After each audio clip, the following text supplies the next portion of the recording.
Hello everyone, ये question JEE advance 2025 के paper 2 में आया था और ये क्वेश्चन हमारे चैप्टर डिफरेंशियल इक्वेशन से है।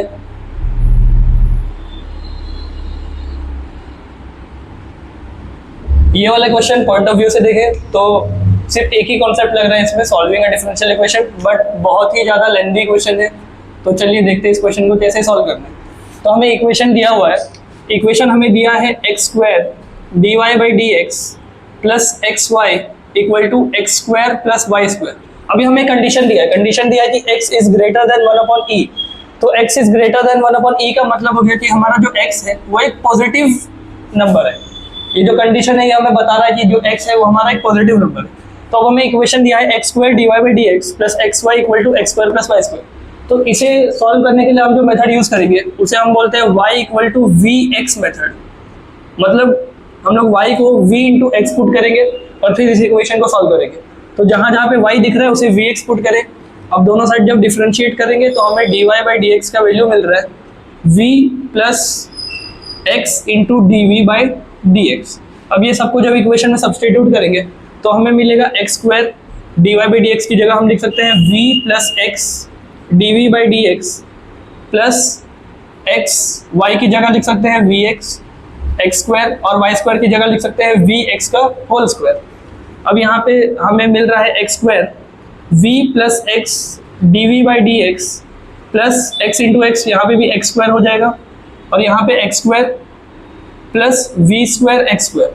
अब सारे तरफ से जब हम लोग एक्स स्क्वायर को कैंसिल करेंगे तो बचेगा v plus x d v by d x plus v equal to 1 plus b square. अभी हमें यहाँ पे देखने को मिल रहा है, यहाँ पे बचेगा x d v by d x, ये v plus v two v हो जाएगा, जिसे जब उस साइड लेंगे तो हमें मिलेगा v square minus two v plus 1 और ये और कुछ नहीं v माइनस 1 का होल स्क्वायर क्रिएट होगा। तो अब हम लोग इसे लिख सकते हैं x d v by d x equal to v minus 1 का स्क्वायर। अब ये इजी वेरिएबल सेपरेबल हो गया, तो जब वेरिएबल्स को सेपरेट करेंगे तो हमें मिलेगा dx upon x equal to dx upon v minus 1 का स्क्वायर। अब दोनों साइड जब इंटीग्रेट करेंगे तो हमें मिलेगा integration dx upon v minus 1 का square equal to integration dx upon x। जब दोनों साइड इंटीग्रेशन लेंगे तो हमें मिलेगा -1 upon v minus 1 equal to ln x plus c। अभी हमने यहाँ पे mod x क्यों नहीं लिया ये हमें कमेंट में बताना।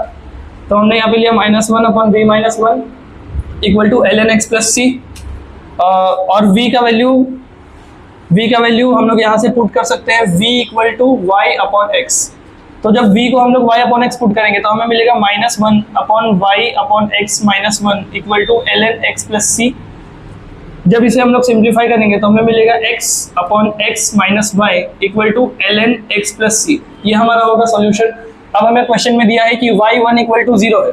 हमें क्वेश्चन में कंडीशन दिया है कि y1 इक्वल टू 0, मतलब जब x का वैल्यू 1 होगा तो y का वैल्यू 0 होगा। तो जहाँ पे x का वैल्यू है वहाँ पे 1 पुट करें और जहाँ पे y का वैल्यू है वहाँ पे 0 पुट करें। तो हमें यहाँ से दिख रहा है कि हमें c का वैल्यू 1 मिलने वाला है।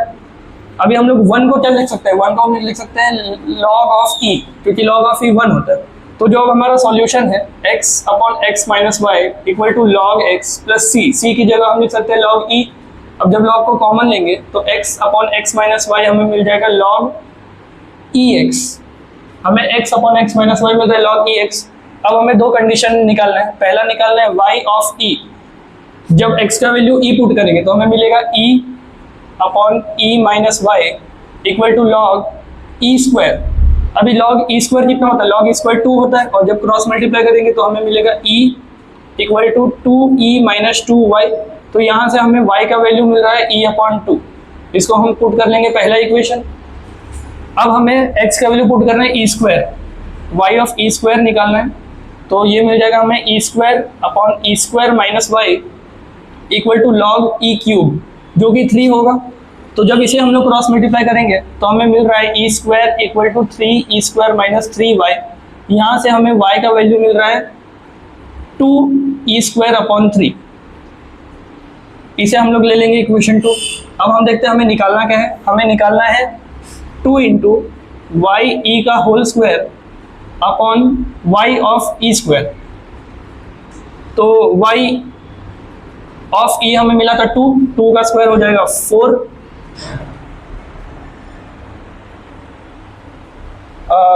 वाई ऑफ ई हमें मिला था ई अपॉन 2, तो उसका स्क्वायर करेंगे तो हमें मिलेगा ई स्क्वायर अपॉन 4, और वाई ऑफ ई स्क्वायर हमें मिला है 2 ई स्क्वायर अपॉन 3, तो 2 ई स्क्वायर अपॉन 3। तो अब हमें दिख रहा है कि यहाँ पे ई स्क्वायर कैंसिल हो रहा है और 2 कैंसिल हो रहा है और ये 3 ऊपर जाएगा, तो हमारा आंसर बचेगा 3 अपॉन 4। और एडवांस में हमें डेसिमल में आंसर लिखना पड़ता है, तो डेसिमल में हम इस आंसर को लिख सकते हैं 0.75, जो कि इस क्वेश्चन का आंसर होगा। और ऐसे क्वेश्चन के लिए हमसे बने रहे, हमें लाइक करें, सब्सक्राइब करें और जितना हो सके इस वीडियो को शेयर करें। Thank you.